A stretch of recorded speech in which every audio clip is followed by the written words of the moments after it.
4 ounces of pressure. The traditional classic Tai Chi's say use 4 ounces to move 1,000 pounds. What that interpretation and what that means for it is, if I want to move Adam here and he's based, I need 1,000 pounds of pressure. But if just release, if I can get him into a position where he's already beaten, 4 ounces will do the trick. So the 4 ounces to move 1,000 pounds mean to position your opponent in the weakest spot and do it. I always love the thing with Benny, the Jet. He would do a jump spin kick and take people out, and people say, how do you pull that off? He says, it's very simple. I wait till they're standing unconscious from my punches, and I do my jump spin kick. Looks good for the crowd.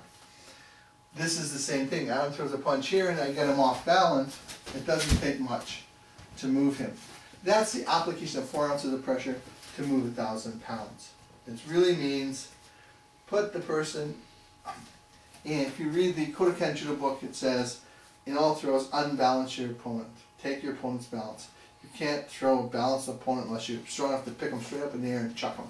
Okay? So when he comes in here and I get him in a position that's off balance, just means it takes very little pressure to move him. If I don't, now I have to use strength or some other little trick to get it to work. Whereas if I can just get him so that he's off balance, it doesn't take any pressure at all. So 4 ounces of pressure to move 1,000 pounds just means that.